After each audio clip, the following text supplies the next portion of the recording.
an Ethiopia recap. Diaspora season. What a time. What a time. Actually, Guys, we've been making up words to the drivers. What a game.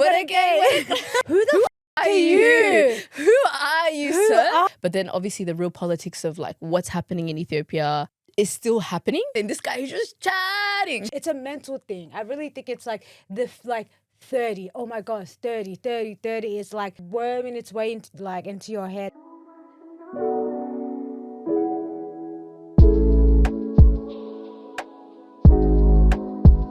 What's up, guys? Welcome to another episode of the Bittersweet Podcast. It's your girl, Wintana. This is the first episode back in the studio for 2026. How are you feeling? How are you feeling? Mate, I'm not gonna lie, I'm feeling a bit rusty. Like, I haven't been, obviously I took a break. I always take like breaks at the end of the year, but like, I don't know why this one feels, I did an episode in Ethiopia, but I just feel rusty, but I feel good. Yeah, but did it feel like a break? Because it's like a needed break. I feel like it did feel like a break because obviously I wasn't on the podcast, but it feels like I'm like avoiding something low key. Because I'm just like, I need to get back to it. You have to get back into the whole process of it. But like, I'm happy. I'm doing this episode with you because chill. And number two, we need an Ethiopia recap. And Ruta was the best person for me to bring on. So sad because E was going to be here too, but she's not. Guys, we went to Ethiopia. This is the first time that we've traveled as a group in like a while. How many years? At least like 8 years or something. 8? Yeah. That's right. Really? Yeah, it would have just been London. London was that 8 years ago? That wasn't even 8 years ago though. Oh, that was. Yeah. And then we didn't do it. Yeah, 8 years since we've traveled as a group. And like, it was just so crazy. Actually crazy. You know, you think like the level of maturity would change? Not at all. Not at all. We just egg each other on. And we just, it's literally just same, but I feel like more money. Yeah. We have more money, but so the experiences are a little bit more elevated. Right. But yeah. Same shenanigans. Did you expect it to be the same level of shenanigans? Nah. I really thought like everything was unexpected because you had already kind of explained your experience the year before.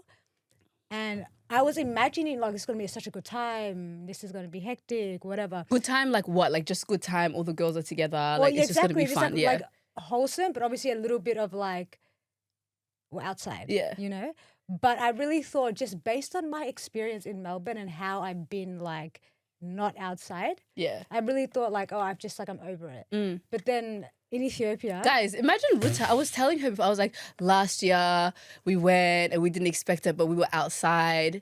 And then you were like, nah, I'm not doing that. And I'm just like, yeah, of course. We're going to. To be fair, though, we balanced it out. Like we did do like I felt did a few art gallery days, pottery. Yeah, pottery was so fun. Kriftu. There were so many moments. I brought my little sister, well, she was with us, and we'd just be like, oh yeah, but we just had such a wholesome day. She's like, stop calling it wholesome. There's nothing about this trip is wholesome. It's like, wrap it up. Stop making it what it's not. But I want to ask you first. So basically, guys, it was me, Ruta, Bethlehem, like me and all the girls basically went on like a trip to Ethiopia at the end of the year last year. And it was like during that time, it's kind of like diaspora season. So everyone from like all over the world is going. Like you've got different, obviously, Americans. There were a lot of Australians this year. A lot. Because last year I barely saw any. But even the foreigners there had said there are like a ton of Australians this year. Yeah. And then we're deprived here. Yeah, we're so deprived. Everyone saw what happened last year. We're like, we have to go. Yeah. Obviously Canadians and then British people. Like that's what it is. So it's like diaspora from all over that come to Ethiopia. But Ruta, this was your first time going to Ethiopia. Like first time ever, not even just diaspora season. Like ever. So what was that? What was that like for you? So it was, we went with the girls, but we also, obviously, I was with my mum. Yeah. My auntie from Eritrea came to Ethiopia. My other auntie from Melbourne was also there and like family friends. So it was a combination of like, the trip was like split in half kind of for me. It was like a little bit heavy on the partying. Yeah. But I still had to do a lot of like family stuff throughout the day. Yeah. So I think I got like a very well-rounded experience in Addis. Yeah. and it was not what I like. It's not what I expected. First of all, it's a more like electric cars everywhere. Yeah. Like you know what's so EVs I feel like you everywhere, observe things that I don't even think about. And you're saying like random stuff about, you were saying stuff even about the sky. What were you saying about the sky? You're like, don't you realize that not the altitude. The altitude is a real thing, but you were saying something about like the way the clouds sit in the country or something. You're like, have you noticed that this? I'm like, actually, I haven't noticed. Or maybe that was in Doha. Maybe that was, I can't You remember. just say random things, but yeah, electric cars. I mean, there is, but I feel like in last year I clocked it, but I didn't think like, oh, electric cars everywhere. But you're right, they're all like, what is a seagull? The BYD, Build Your Dream, the Seagulls, like a ton of those. A lot of like those Suzuki Desires. There's a lot of cars that I just did not expect to see in Ethiopia. It almost feels like they skipped a step in the evolution process in terms of like, you know, steam engine, electricity, and then technology. Blah, blah. It's like they completely skipped like steam. They were like straight to like where the West is right now. But that's because like I think Chinese investors like in the part like what 5-10 years. That's exactly the reason just why. come in. But I think that because you can see it in the city where it's like you see that it's gone like a couple of steps ahead, but you also see how the construction, the buildings and whatnot are not at that point yet. Yeah. So it's interesting to witness because you don't see a city that looks like that. Yeah. Usually it's like equally developed in every aspect. Yeah. But you have like the electricity, the dam, the EVs, okay, I get you. This and that. It's like you're so advanced here. Some parts of it, and then the other parts of it are not. Yeah. And even like have you noticed how the lights and like it's very much like it's all about like the glamour of it, like the appearances of it look really nice, especially when you're driving through the city at night. So it's like they're obviously pumping money into the way the city looks, but then also you've got like the old buildings or the buildings that are, or just like even if you drive just out of Bole, you know what I mean? Certain areas, it's just underdeveloped. Yeah. And what's interesting is that I noticed this as I was setting up like out of Addis. Yeah. You know, obviously as the plane is going up and you're looking down at the city and you're seeing all the lights. It's just all these lights everywhere. It's like literally looking up into space from ground and just seeing the stars everywhere. Like just almost like chaotic. Yeah. And then on the way, so I left Addis to go to Qatar, like to go to Doha. Yeah. And as we're touching down, I'm looking at the lights at Doha. Yeah. And it's so organized, right? Because the lights are like a reflection of the roads and the towns and the cities that is so perfectly Wait, so organized. Addis was just one section? Addis is like the lights are scattered because it's not like intentional it's like in certain or areas. structured or organized. It's like bright lights. We need to like make But bright lights in specific areas. So that is intentional. But it's scattered. Like if you literally look down, like it reminds me of when we were in Paris, like in 2016, 17, something like that. Yeah. You had up like a really tall building and you could see how the city's plan. You can literally see how they've constructed the roads and the houses and the buildings. And it's so organized. It's so symmetrical. Okay. Right? And if you're looking for a bird's eye view and you're looking at the lights, you'll be able to see that type of symmetry from bird's eye. Yeah. You don't see that in Addis because the lights are just scattered everywhere. Okay. Because LED, like all the LEDs and this to that. Yeah. It's so like he's aware of perception, but you know that is it done like correctly? Do you know what I mean? It's not done correct because it's done for like it's obviously done for like tourism image, and that's why it's like you've got the like it's scattered, but also like why certain people are pushed out so that it looks like back when I came to Ethiopia back in the day. I said back in the day, like I came last year, the year before that was like 5 years ago. Yeah. I'm pretty sure they had like the blue taxis everywhere. Ride wasn't a thing, and it's just like it was a little bit more like you obviously see people like begging for money and all of that when you come out of the airport. Like it's very much a reflection of like what the country is going through. Now it's not that at all because they've pushed a lot of people out. And I don't know, it's like a combination of like it's very side eye. It's side eye because the thing is when you talk to foreign like people who are not Habesha, or not even people who are Habesha. I've talked to people who are Habesha and more business minded, and their perspective is very much like that's how you grow and that's how you develop, and that's kind of like a lot of it is like it's problematic, it's unethical, but I hear it because it's kind of like that's what you need to do in order for the country to grow and develop. But then it's like I don't know. I feel like is there not an ethical way to do it? Exactly, but that's true though, because even in like, because they essentially have Uber in Ethiopia. I know, like for me, maybe others don't find that a bit shocking, but for me, it was like I was so last year I was shocked. I was like, if I came 5 years ago or 6 years ago, whatever, I was not able to go around Addis by myself. Either my cousins or my parents had to be with me because I don't speak Amharic, and like I know you're basic. Ow. Tinish, you know?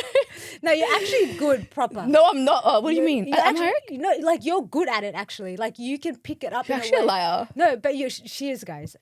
She is. When I tell you, I know 3 words. No, but you know what it is? Because you know what? I'm good at picking up context. Like I can listen and like, okay, it sounds a bit like Tigrinya, or like I understand what you're trying to say here. Like some words I can understand and then I piece it together. Okay. Sometimes I'm like, I don't know what you're saying. Because I think about the fact that like I feel as though I'm around Tigrinya more than you are around Amharic.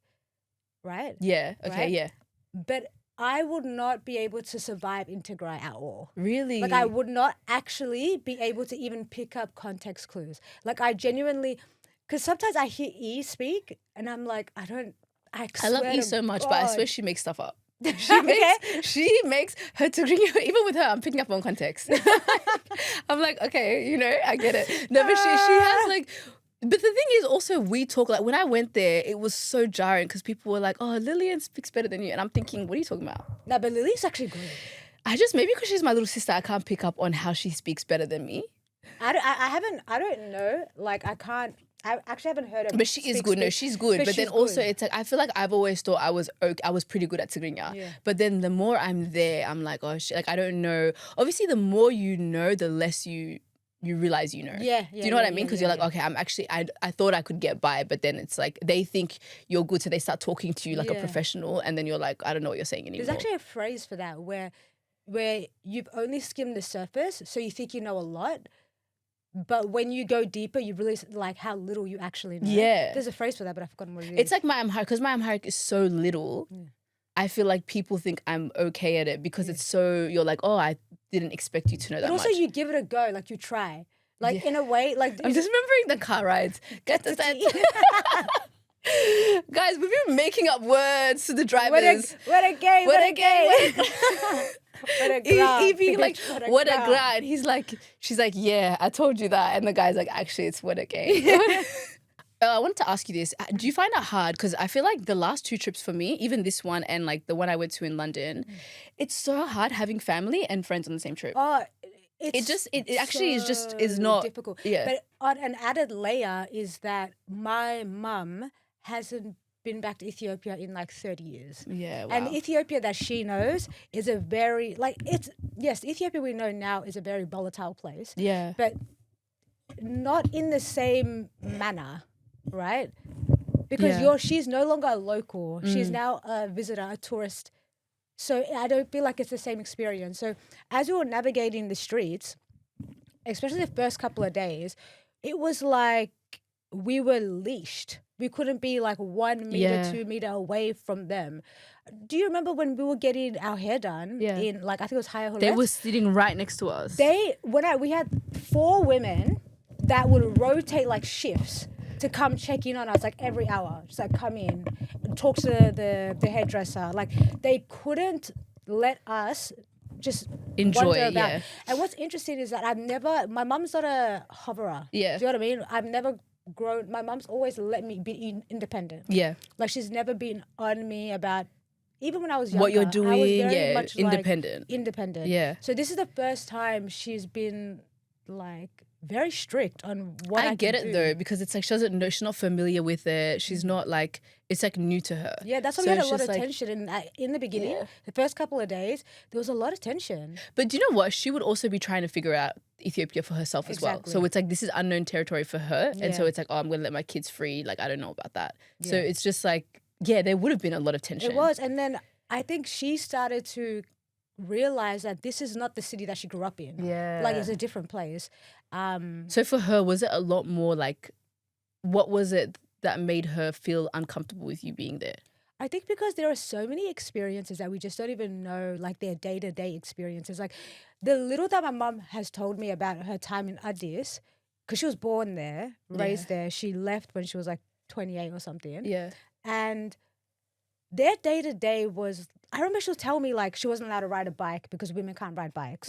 She wanted to go to a bakery, a popular bakery on the, in that area, but majority of men would frequent that place. So they weren't actually allowed to enter, and if they did, they'd be like shamed and bullied.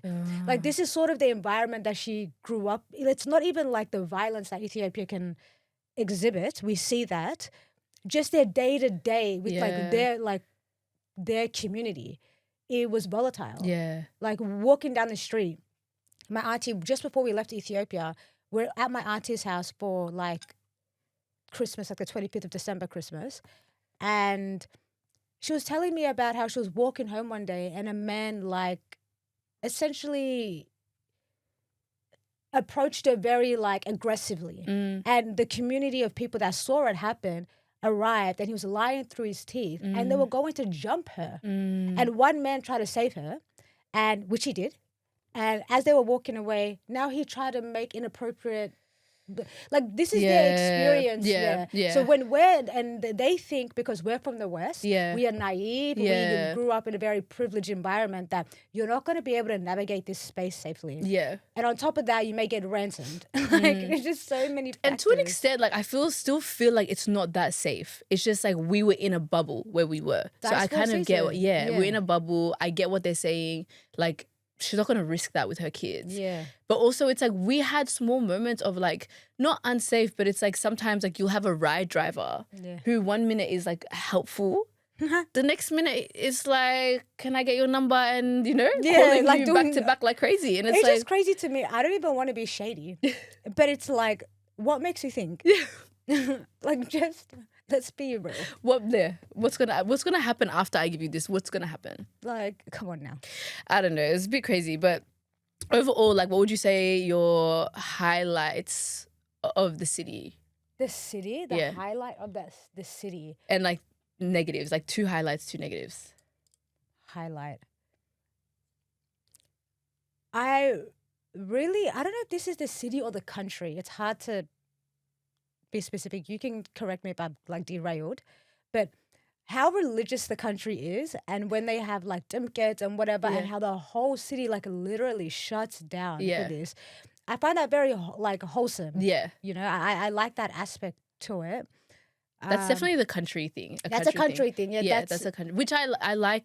Yeah, in general, like it's a nice thing that they do. And it's nice that Addis do it too, regardless of it being Addis. Do you know what I mean? Like it's like this is the capital. City. Everyone's gonna be like, you're not gonna stop because tourists are there. That I think this is like a semi-pro and con, but the level of construction is insane. Everywhere you go, it's like literally everywhere you go, there is construction happening simultaneously. No, I'm just remembering that one time we were coming back from the gallery and it's like, guys, there's construction happening and we're trying to get from A to B. So it's like construction is happening where people are walking. Like where, like, how are you building machinery, dust like, everywhere, and it's like people are literally walking by. There's no like, if this happened in Melbourne, the 1 kilometer of the road would be shut down. Right? What do you mean? It's at nighttime. It's like 40 kilometers per hour. Because when you're like 60 kilometers back. But you know what it is? There's the 2 ends of the spectrum. You're doing too much here. You're not doing enough there. Because I don't understand how people haven't died. But do you know what's crazy? When I came back from Aksum, it was done. That whole road where we were walking, there was construction happening everywhere. I came back, it's done. Because I almost think it's slave labor because I don't think they rest. I think it's 24/7. It's also like risky. OH&S is like there's a lot happening. It doesn't exist. They're wearing shebets, like slippers. Why they're like, it doesn't make sense. They're wearing like, they're not PPE dressed appropriately I don't know. For the work that they do. And it's just sort of like the DIY, but they get this shit done. They get it done though. They get it done. Which says a lot about what's happening here. Yeah, well, it's a lot of corruption here. But so that's a pro and con?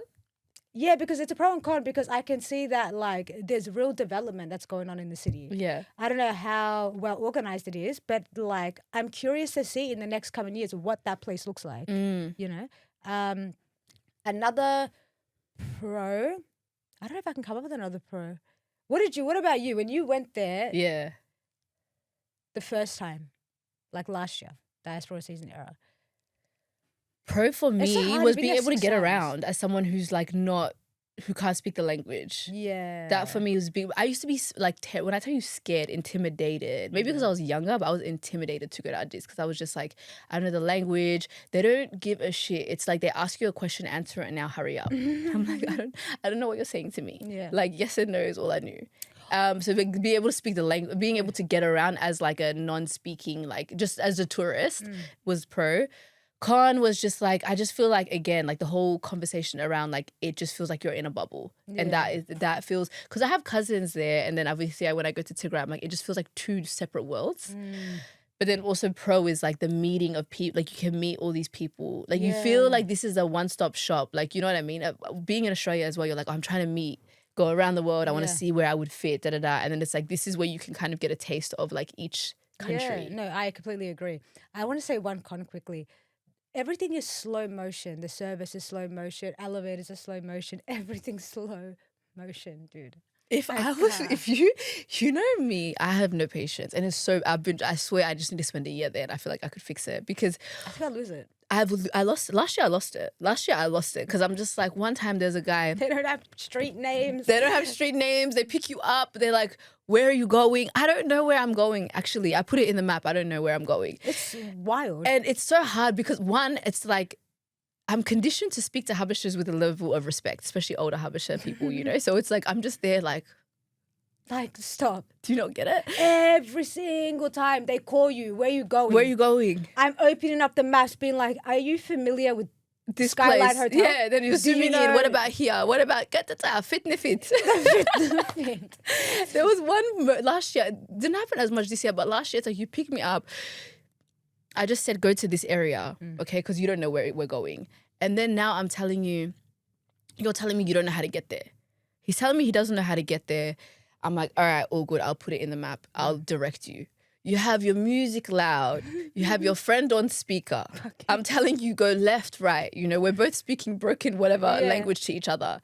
And I'm telling him left, left, left, left. And this guy, he's just chatting. Just left. He's just talking to his friend. I'm like, left. Oh, he gets like shocked. Obviously, because I got like triggered.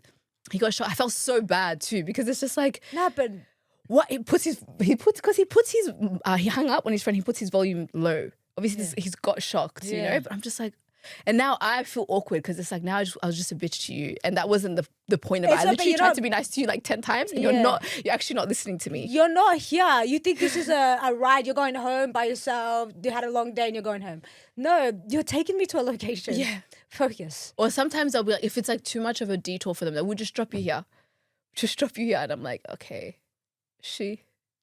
Okay, like how are you just gonna, or like, oh, the road is blocked if we have to go around and obviously I'm thinking like, then can we go around, because I don't want to walk 10 minutes, but they'll just be like, quiet. I'm quiet. I'm like, so do you want me to get off? Yeah, okay. Or another thing is like, so they call it ride, their Uber is ride, and a lot of the time, like with the way the money is set up, is that you have like thousands of dollars, like thousands of birds, and that won't last you long. So, and it's better to keep your cash. So majority of us set up ride to just be deducted directly out of our bank account. Every single driver, they don't know what the hell is going on.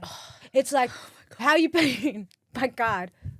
Yeah, how are you paying? Where's the money going? But some of them get it, and I'm just like, I don't know what to tell you. I don't know how to say it in Amharic. I don't know how it's like I paid by card. Oh, transfer? No, like, okay, let me check. No, do you know what irked me my last day? So one ride driver was like, he picks me up. He comes to the location and I'm seeing him drive away from me. I'm seeing him from a distance, but the roads were blocked everywhere. So there's a car behind him and he's trying to move so the car can go. But I'm just like, I've been walking for like 5 to 7 minutes now, just walking, because I see him. And then I call him like, can you please stop? Like, I'm behind you. He's like, yeah, just pick someone up. Don't worry about it. Cancel it. Like, fucking guy. What the hell? So I was like, I was pissed. I just hung up. Then I call another one. The other one doesn't know what's going on. He comes, he's like, hey, where are you? I'm like, yeah, I'm here. Like, where are you, you know? And he's just like, oh, I'm at this location. He names the area. And I don't know where that is. I just know where I'm at, you know? So I'm looking at his pin on my like map. Yeah. And I'm like, okay, I'm here. Are you going to come here? He's like, yeah, sorry. No, I'm getting lunch, actually. You know, I'm about to get lunch. And I'm just like, what, like I was so confused. Even me, I'm just like, do you mean you're getting lunch after this ride? He's like, I'm just getting lunch now. Why are you accepting Why do you accept my ride? And why am I hung up. It's like, you know, it's like even the casualness of just no shame. The lack of shame. Sorry, just now I'm getting lunch. Nigga. Not even nigga, he said lunch. English. I said bye. I was so pissed. Okay, let's talk about Diaspora season. What a time. Actually, but, you know, I really think the West Africans had it on us for a bit. They really did. So so Diaspora season, everybody comes at one time. I don't even know where to start with this, okay? Actually, because I experienced it last year. So for you, like what was, like, first just off the rip, what did you think of it? Off the rip? The nightlife? Okay, you go straight to nightlife. Whoa, sorry. I thought we were going to try and start like wholesome, you know. Nah, let's be real. All right, tell us. Tell us. Insane. Yeah. What, like, Melbourne is so...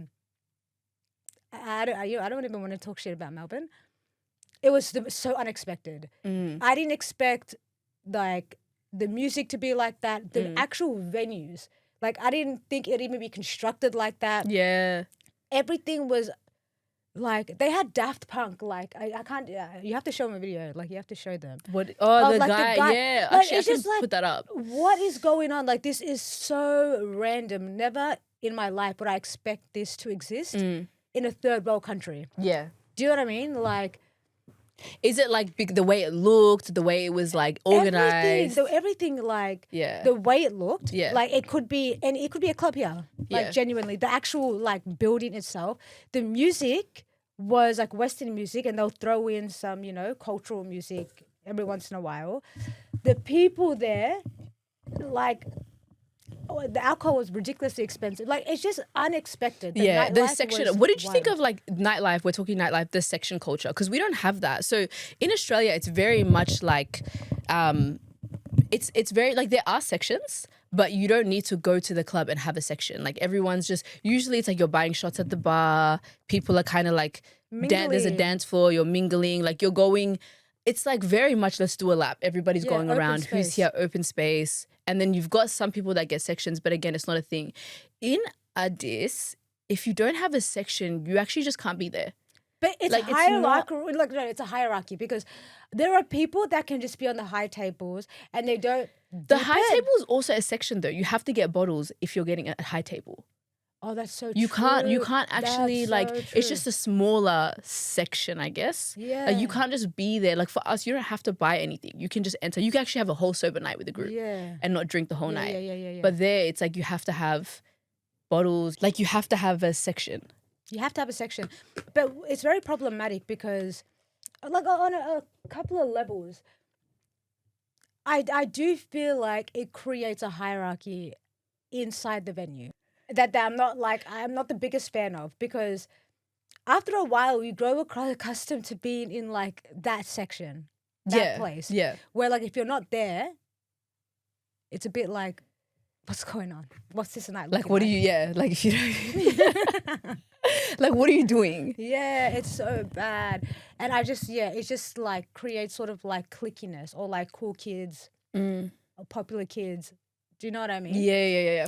And I just feel like maybe the experience for men and women is different as well. Like women, obviously, we're able to maneuver and go around, and with guys, like Ethiopia was very cheap. Yeah. It was very cheap for us. Very much. And we can cheap, but like women in general. But for men, I don't think it's a cheap experience. We're talking like a bottle of like the cheapest tequila would be like 50,000 bird, which is $500. Yeah, AUD. AUD. You have to buy a $500 bottle. You can't just buy shots or drinks.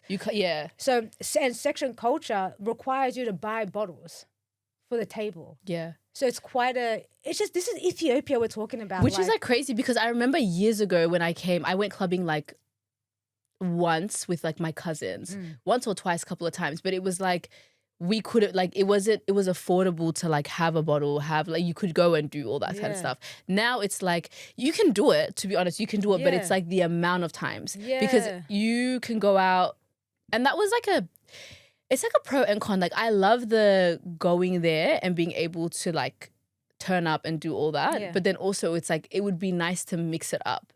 I feel like once you're in a certain like section, not even section in the club, but like section as in like once you get into a certain rhythm of doing something in Ethiopia, you get stuck in that loop. So it's like if you're going out and there's the hype of always going out, then you get caught up in that. And it can if you're just going with the girls and you're just like, obviously for girls there's like a privilege, there's an advantage of going out because you're just kind of like, you just show up and it's good times. I mean, I'm not complaining. Yeah. Actually, I'm not complaining at all. But like for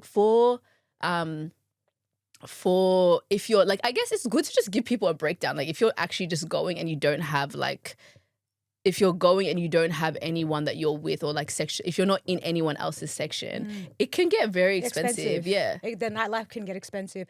Like, which is crazy because you're in Ethiopia. So you would think like, okay, it's going to become. But do you think they do that because it's the diaspora season? They know it's diaspora season and they know that people are paying this. Yeah. Because I was seeing some people post, I haven't seen it in Ethiopia as much, but it's like obviously Dirty December is like a thing, right? In Nigeria. West, and I was seeing like a podcast and they were talking about how like flights now, I mean, she was talking business class, but London to Nigeria was £6,000. That's $12,000. Whoa, seriously. You know what I mean? But I think even hotels, people were paying like up to, I don't even know how, it was a crazy number. Because it's like obviously the prices are going up and up and up because they know tourists are coming every week. Exactly. Yeah, every year. But it's funny because it's so interesting. Like when you think about like Habesha parents, right? They have this thing about them where they're very like, they care about how they're perceived. They care how like there's so much, what's the word? Like, what's the word? But they have to put on a persona or an act. Yeah. Everything is like, oh my God. I know what you're trying to say. I don't know the word. And it's like, I get what you mean though. Yeah, it's like an image. Yeah. You always have to present a certain image, right? And they're very like careful. Habesha, I don't know about other cultures, but I know specifically with they have Habesha, to look put together. They have to look put together. Yeah. So that it's interesting because within diaspora season, there's all this showboating that occurs amongst each other. Which, especially the men, but so fucking fascinating. It's so funny because it's like you're in the jungle. Like this is primal territory. Do you know what I mean? People are kind of like, okay, who has the craziest section? Yeah, who's got the prettiest girls? Who's got the most bottles? Who's got like? I can remember like key nights where it's like you can see people are trying to make some noise. Yeah, but the thing is, do you feel like it's because it's just not Aussie culture? Like, maybe. I feel like Americans, and I want to break down all the different cultures, but I feel like Americans have that where it's like, it's very much an image thing. It's very much like a stunt culture. Yeah, that's very true. And then I feel like, Aussies, they're not really like that. Aussies, like, it was interesting because we weren't really with Australians during the trip, but it's like, we just know our culture, so it's not really like that. Yeah. London, I feel like London, I didn't... Because we met a few. They have the same, I think, culture as well. But I definitely feel like it was more Canadians and Americans that we were seeing most of the trip. And so I feel like they've got that. Canadians are a more like chilled version a little bit more chilled, Americans. Yeah. But they still have that thing. Yeah. But it's interesting because like I don't know how well, like it depends. Like if Australia, it depends on the grouping as well though. It really depends on the grouping. Because I'm thinking about like the two UK, not people, but you know how there was like one UK group and then one like UK member? and the personalities between them, like Will Smith and Carlton, and do you know what I'm saying? Yeah. Like very chill. Yeah. Very chill. Yeah. And then you have this one individual that's very like, to me, the very typical UK man. In the same group? In a different group. This yes, one is yes, yes, yes, yeah. Like very abrasive, very like has a very tempered, typical like, UK, yeah. Yeah, very typical UK male persona, which is like, to me, like too much, which is so fascinating because obviously we are almost like adjacent to UK. Yeah. You know, we're like always, we're derived from them. Yeah. But we have a very chill and calm disposition. Yeah. In a way that I feel like maybe specifically, I don't know, like maybe age, I'm not quite sure. The UK men are just abrasive. They are. They very much, they are. And I feel like, okay, let's break it down actually. Let's get into it. Because it's like, I want to break down like the differences of like personality between UK, Australia, America, and Canada. Canadian, yeah. Okay. I feel, because I've always heard people say, say Australians are very chill, like this, that, whatever.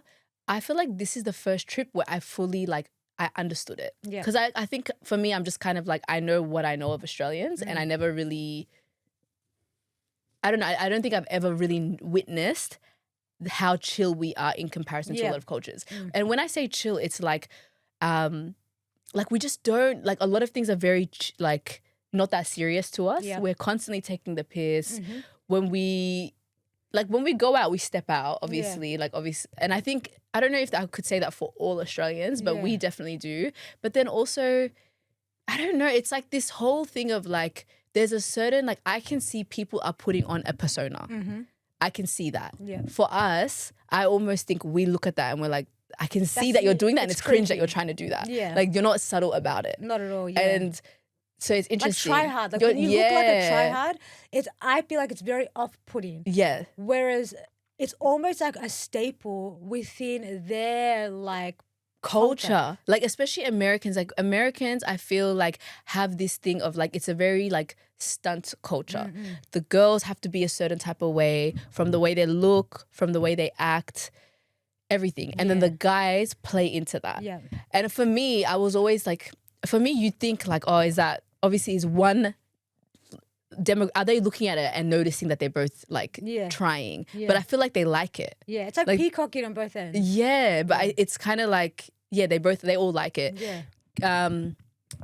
British people, the girls that we met that were from London, vibes. Yeah. Vibes. I feel like London girls, there's always like some sort of connection. Usually, I don't know, when I've been in London before, I feel like some can be a bit standoffish, but for the most part, I've had good experiences with London girls. Because, you know, it's very like proactive.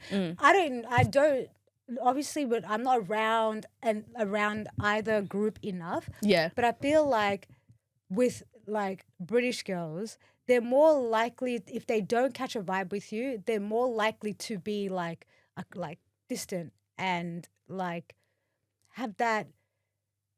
They're not even trying to make an effort. You don't think so? If like, I don't know, I'm thinking about when we were in London, there was multiple girls where I was like, wow, like, you're standoffish. Yeah, you're doing a bit much.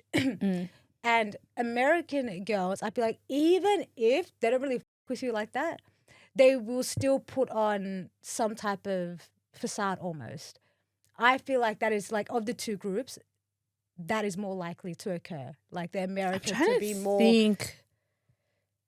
I don't know, because with Americans, it's specific nights. I'm thinking about specific because I feel like with Americans, it's almost the opposite. I feel like with British girls, they seem to like will make the first move. Yeah. But then once it's cool, everybody's really cool. And they're like very friendly. With Americans, I feel like unless they know you or there is some sort of connection, it's hard because unless there's some sort of connection, they're not going to be that open to you. Unless it's like we're networking.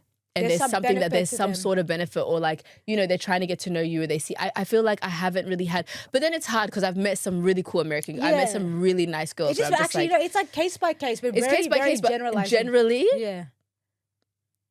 Generally, I feel like they were a bit, I feel like, I don't know actually. Generally, I feel like Americans, I think, were a bit more standoffish, and the It's hard, actually. I don't know. Because when I think about all the Americans I met, they were nice to me. But I feel like, again, it was like we're like meeting because there's a purpose behind our meeting. Behind it. It wasn't just like you're a random. I feel like there was a few Americans I met as like, you're a random. And they are, you can sense that they're like this, but It's like get to the point. Yeah, okay, like get to, like I felt like there was like, is there a point here? Whereas British, it's like, hey babe, and you're just like, okay, like everyone's just vibing, you know what I mean? And we're just, it's like, okay, after that we were cool. Oh, it's so difficult because they're all Habesha as well.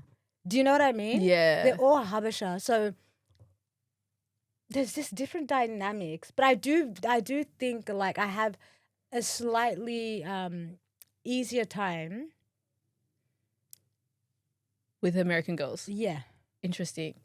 A little bit easier. But there are the UK girls we met on this trip. Yeah, vibes. Were vibes. Yeah, like vibes. Like I enjoyed their company. They were great. Yeah. But in general, of all the American girls I've met and all the UK girls I've met in my life, this is the like outcome. That's interesting. Fair. Yeah. And when it comes to the guys, I feel like back to the whole, okay, so it's like we've got Americans very they're much a reflection of each other. What do you mean? The guys and the girls? They're a reflection of each other. I feel like UK guys, again, two ends, huh? Scary. They can be very scary. They can be very scary, but then also we met really nice UK guys as well. But but the thing is, if you were to put it into like a group, there's an aggression. There's an aggression with the way they talk a little bit. Like I feel like they can be very like to the point, but it's like when they're talking to you, they're rushing. Yeah, it's a very abrasive. Like they are the definition of like abrasive. Like everything you do. What's the definition of abrasive? Like them, the British niggas. Like everything you do has like a roughness to it that's really unnecessary. Yeah. Everything, even if they're being like funny cordial, or even if it's just like everything has like. I feel like it's just harsh. quick, and it's like quick with very like the words are like sharp. You know what I mean? So sometimes you just feel like, oh. And possessive and abrasive. Possessive? What do you mean by possessive? Because I'm thinking about one situation. Can you say this? I'm gonna bleep it out. Remember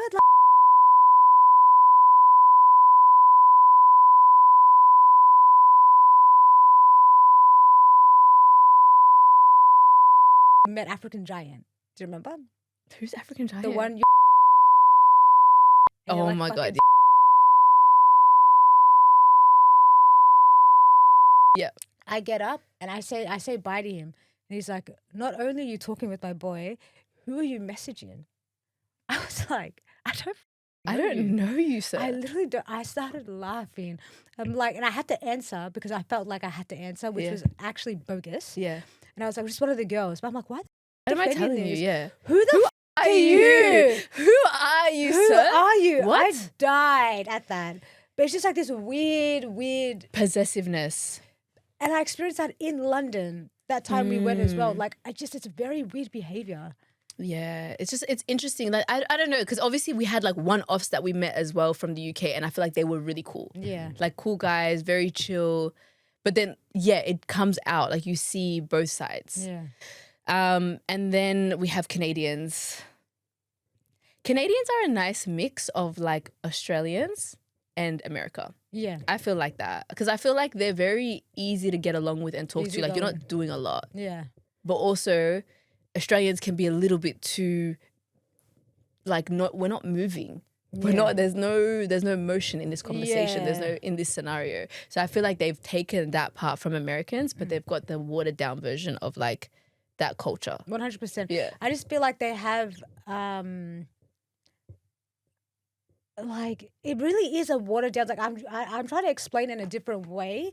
But it's exactly that. It's literally just a watered down version of because it's like I don't feel like I'm talking to someone that different. Yeah. When I'm speaking to an American, I feel the difference in the conversation. Do you know what I mean? The way they talk, the way they respond. Like, do you think it was for both Commonwealth? Maybe.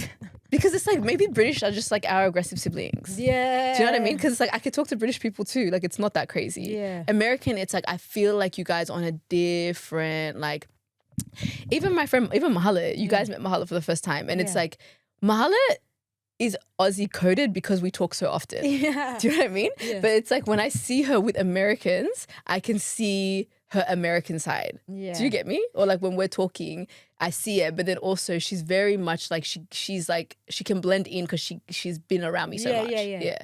I don't know. It's interesting because with the Canadians, but Australians have their own type of harshness that's a bit different. Like our humor is like shocking sometimes. Like for people that are like not when Australian. we say and stuff like that. Yeah, like it's just even our banter is a little bit more like. Give me an example. Like I can think of specific. Give me specific examples. So give whoever you're talking to a nickname, and like give them a nickname that you think I would get. Okay. Wait, can we top up? Okay, Ennis. Okay, yeah. Okay, Ennis. Okay, so Ennis. Yeah. Is played a sport. Yeah. And obviously, like they're good. Yeah. At it. Yeah. But we're making it yeah. I know exactly what you're talking about. Exactly. Because we're there like, oh, yeah, like, it's all right, okay, doing it, da, da, da, da, da. And then, oh shit. And then the Rita, yeah. Rita was like, you guys are such haters. Yeah. And it's like, we're not actually hating. Like, this is just how we banter. Yeah, this is just jokes. Yeah, because obviously we all know what Yeah. the truth is. Yeah. We're not here to humble you. Yeah. But we're here to make Like, it like okay, we know you know enjoyable. how to play sport. Yeah. Yeah. You're Like, good at it. obviously, this is you playing sport. Yeah. You're doing it well. You're doing it well. Yeah. It's obvious. Like, But lighten like up. Yeah. Lighten up. But in Aussie culture, it's like, I'm not going to tell you you're doing well. Yeah. It's like, actually, that's pretty shit. Like, just drop it. Yeah. Or just like, even Mahala being with us, it's like every second of the day we're taking the piss. Yeah. Like there were moments, guys, and we're like stuck so far out of where our hotel is. It's like we're trying to get a car, different cars are stopping by, and it's just funny because it's like this car will come by, we're like, this car's not going to get us home. It's actually dilapidated. It's like, it's You always come up with from the words Sims. on this show. Because Sometimes it's just- like a building. Like a building just like doesn't, it's like Yeah, broken. I hear you, but There's literally like gonna break apart. it's going to break. It's not making it anywhere. And we're just like it taking doesn't the have piss. yeah, you know the ear light, what do you call it? The side light? The rear view mirror? On the sides. Yeah. Like it's hanging. It's hanging. You're not going to get us past the next 5 kilometers. Yeah. Oh my And we're just taking the piss, we're laughing, and it's just funny to see because it's like obviously my friend, like Mahala's with us, and she's just like, you guys are not serious. And she's like highlighting that we're just taking the piss. But anyway, obviously outside of the party life of Diaspora season, there's like the events. I wish that we had done more of like wholesome events because we went to a couple networking events, a couple panels that I missed out on. And it's like, I need to find a balance between like going out and enjoying the city. Because I wanted to meet the Ethiopian skate girls. Like there were a few things that I wanted to do in Addis that I didn't get a chance to do. Coffee tasting ceremony. I love coffee. What do you mean? More time in Ethiopia. We needed more time, yeah? I don't know if we needed more time because if we had more time, we just kept partying. We needed to discipline ourselves. Slow That's what down we on the needed to do. But the problem is, how can you? Like, I feel like it's also okay with Diaspora. I think everybody there gets their wholesome events from Diaspora Handbook. Yeah. Right? Which is second year running. Yeah. Imagine second year running. Guys, this is like building. Yeah. And it's already lit. Yeah. Like, it's just going to get better and better. But the problem is, it's like, we're partying until 5 a.m., 6 a.m., but outside. Even I wish I had tasted more places, even though the food was a little bit like... The restaurants, can we just explain? Can you imagine that the top restaurants in Ethiopia for Diaspora are these fucking random ass Japanese restaurants? Girl, bro. She's just always talking shit. It's like, no, but actually think about it. Like, there are like 2 or 3 Like they're high-end restaurants in Ethiopia. They could they consider that. Even they're the one that was sushi places. Yeah. It's so crazy. But do you know what's crazy? Because sushi to us is sushi around the world is like sushi, like a big deal. For us, we can get like a $4 sushi down the road. Like, used to be $2.80 even. Yeah, doesn't make sense. But why? Like, why is it sushi? One of the girls was like, one was successful and they just like replicated it. That's why they have so many now. Yeah, and even the one I went to another one called C Prem. Yeah. Find like, okay, what I thought Hoto was gonna be, this place was. Yeah. Aesthetically. Yeah. Like you walk in, I get it. This gives fine dining. Yeah. You know what I mean? It's like aesthetically, it's beautiful. Huh? I was eating. A girl can't eat. I was eating. You're enjoying. I was enjoying my life. What do you mean? So obviously we go there. The food was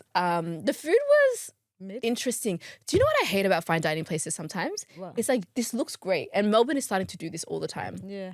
This is aesthetically pleasing. Yeah. Okay? I get why TikTok people are posting this. But when I come to a place that looks good, I want to make sure the food matches the way this looks. Yeah. Because I'm really out here to eat. So I'm just like, already that's annoying.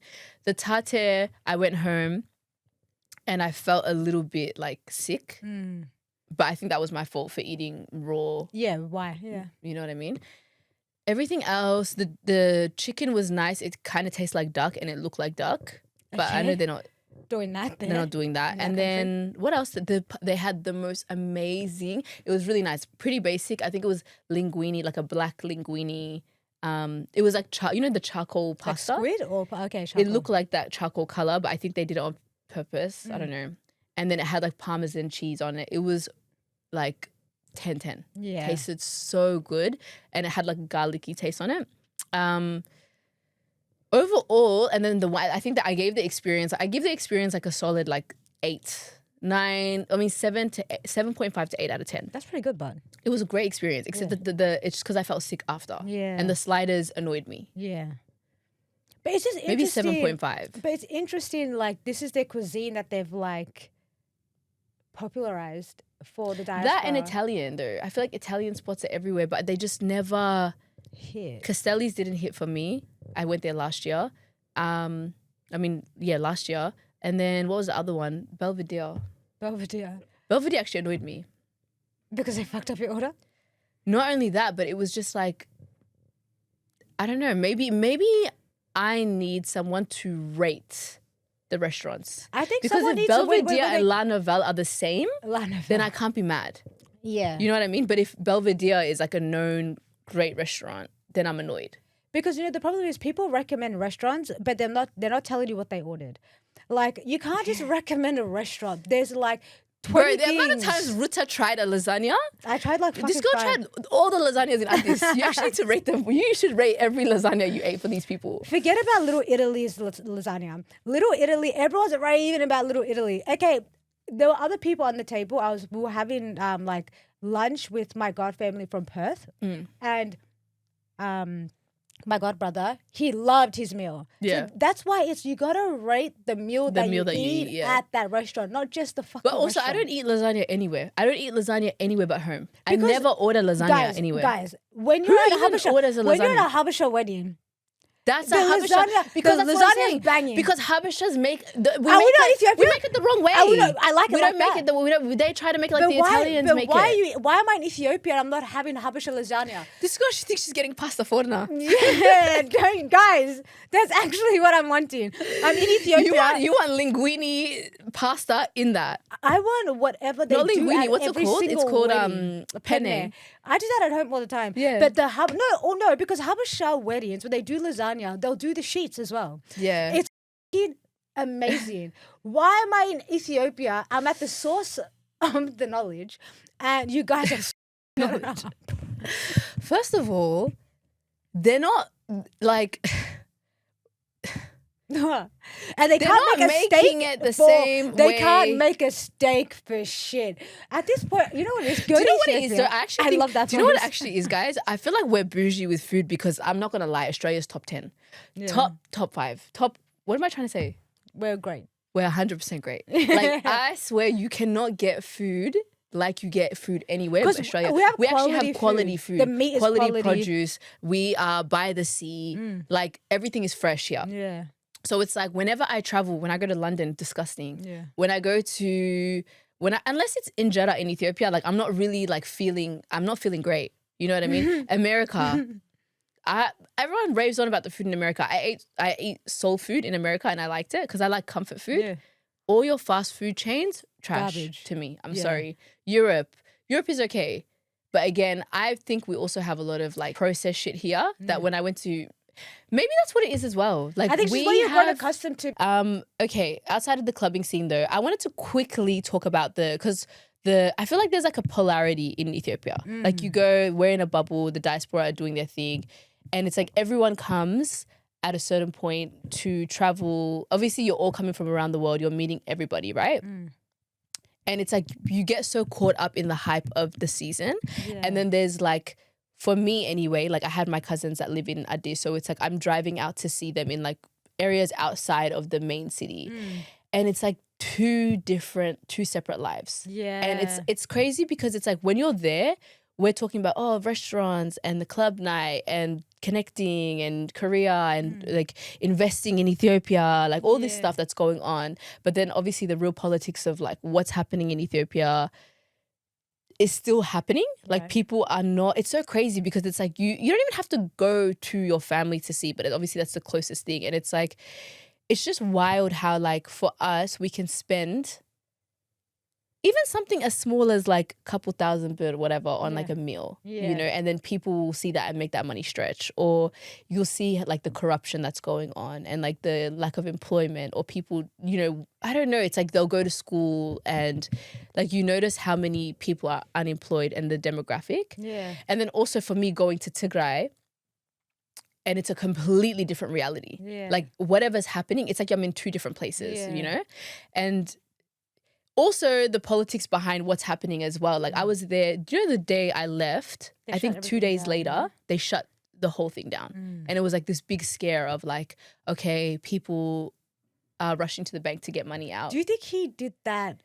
I think that's for me there's like a tactic. Yeah, it's a tactic, but it's like that's not normal. But what do you think the tactic is? Because it's diaspora season, like they know they're gonna make a fucking buck from all the diaspora. You think? I don't know if it's connected to that at all. I feel like, I don't know why, but I believe that, how is it that for the month of diaspora season, everything is functioning fine? Yeah. I don't know actually if it's functioning fine, but it's not like it's not shut down. It's just a different, yeah. And then but the people are still around. You know that people are still around. Like people stay. Like there were a lot of diaspora that I heard about that got stuck in Tigray. Oh, really? Yeah. Okay, then yeah. There are people that are stuck, yeah. I don't know if it's intentional. I don't know all of that, but it does, when you take a step back from like everything that's going on, you definitely do see how it can be unethical or like we're ignoring like real things that are happening. And sometimes it's like, you know, people might do like a day of service and this and that, and that's great because it's necessary, but it's like, how is that sustainable? Yeah. We actually, and I think we do need to make a conscious effort. Like, is there an obligation that we have as diaspora to go back and like invest into the country in any regard? Like, you know, either like through charity, supporting, like, do you know what I mean? Being intentional and support. Or like business, doing, like, we have been so privileged to have like the opportunity to be educated in the West. We really can go back and develop the country, actually use our skills and give back, like, and it gives back to the locals as well. So it's like the country's GDP, but like it gives back to provide job opportunities. I was in a car, so I'm gonna make it quick. I was in the car with like a ride driver, and I feel like I learned a lot about the realities of the local people by the drivers, because we'd have to talk. Yeah. And he was telling me he is like a civil engineer, and there's like construction everywhere. That's probably, I'm thinking like that is... How are you not going... Yeah, it's how like are you not finding like a job? He's saying there are jobs available, but what happens is they'll pay you 7,000 birr a month. It's not enough. It's not enough. And that's like what I mean by the whole thing of like us spending all this money. Even when I'm in Aksum, I'm talking to my cousins, and it's like post-war, like the effects of like, you have a genocide or a war, right? And that's one thing that happens, and that, but it's like the trauma, the way that it's affected the infrastructure, the way that it's affected the people's mindset. These are things like rebuilding the country, rebuilding the towns, everything. These are things that we're not talking about, like the effects of it after. Even something like shutting it down for 5 days, the trauma that's going to put into people is crazy. Yeah. And so it's like something like, I'm talking to a lot of them and it's like there's no, even though when I was in Aksum last year compared to this year, I felt like Aksum is a city I go to every time I go. Yeah. It's like I'm very familiar with it. Right. So it's like lively. It's a small town, but people are so sweet, kind, lively. It's like it's got its little thing going on, you know? Last year it was like not that. Yeah. And this year I'm like, oh my God, it's getting better. Like I can feel the kind of essence of it, right? But then you still talk to the young people who are like the future. Yeah. And they're very much like only like 3% of people pass in school. No one's taking school seriously, the teachers and the students.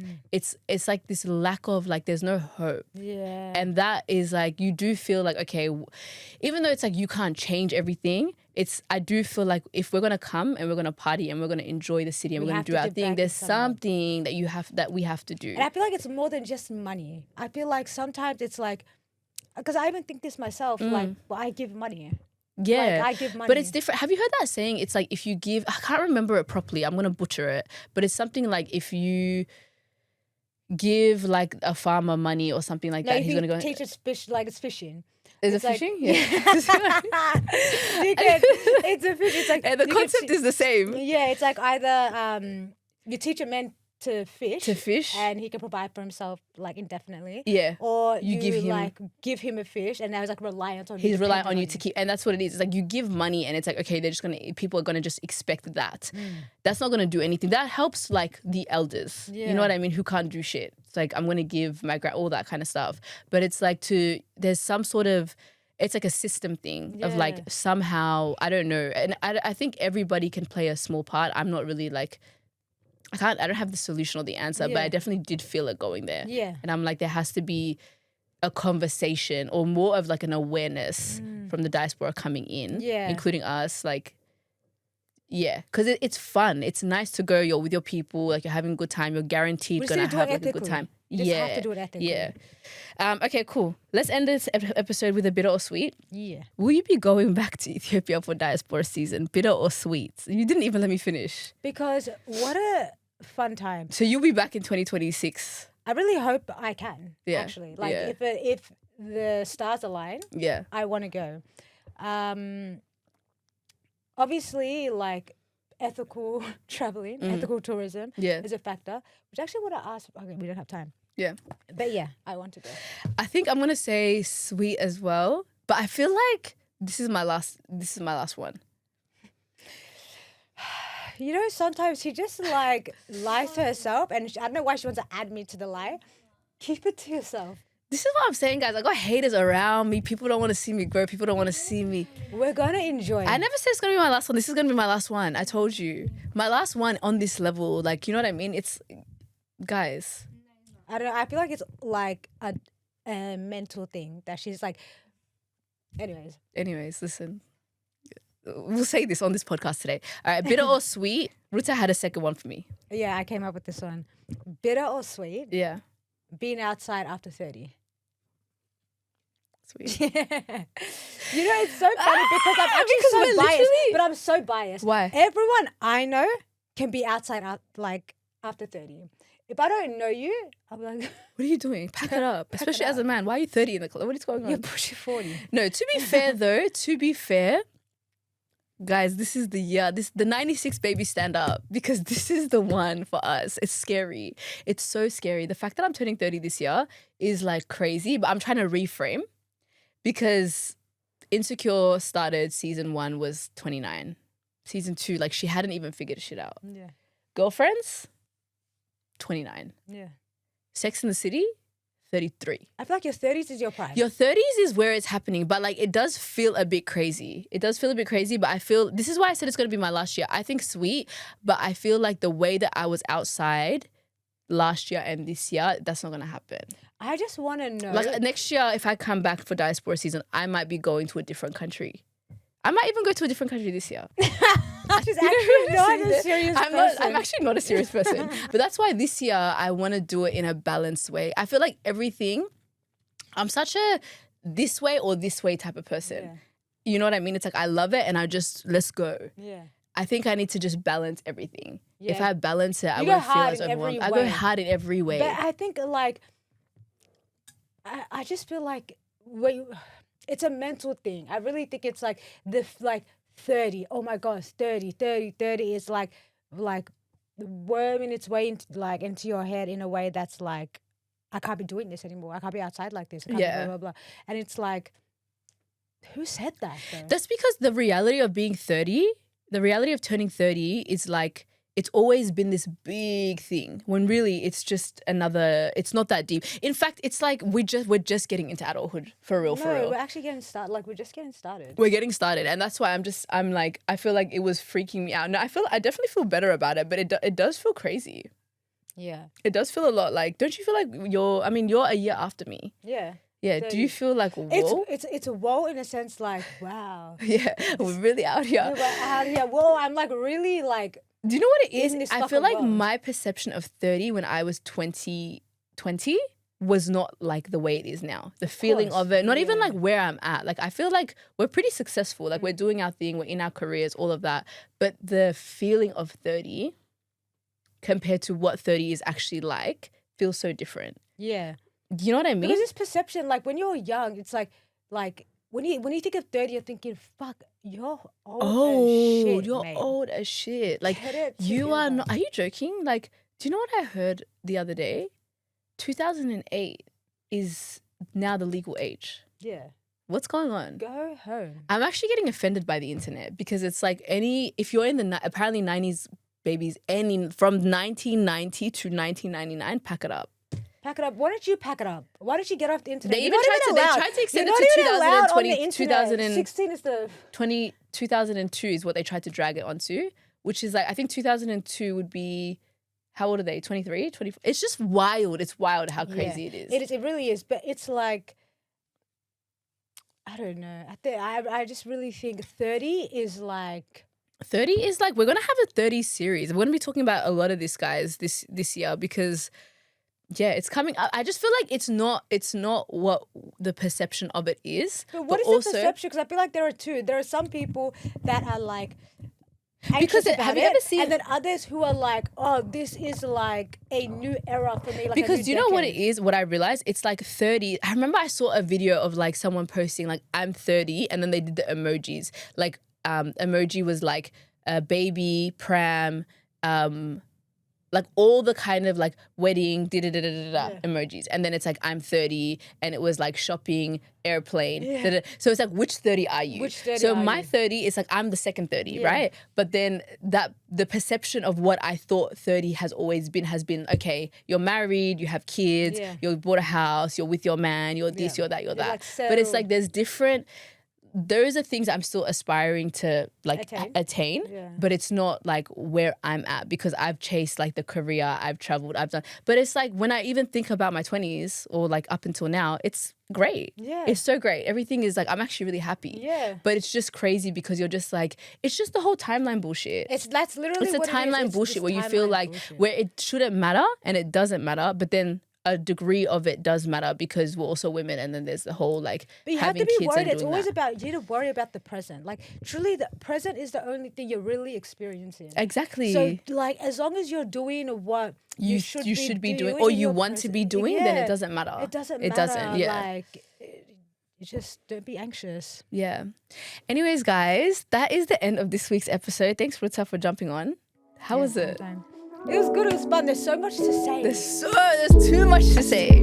But yeah, guys, that was everything for this week's episode. I hope you guys enjoyed it, and I will see you guys again next week. We're back to regular programming every week, every Tuesday. Make sure you tune in. Bye.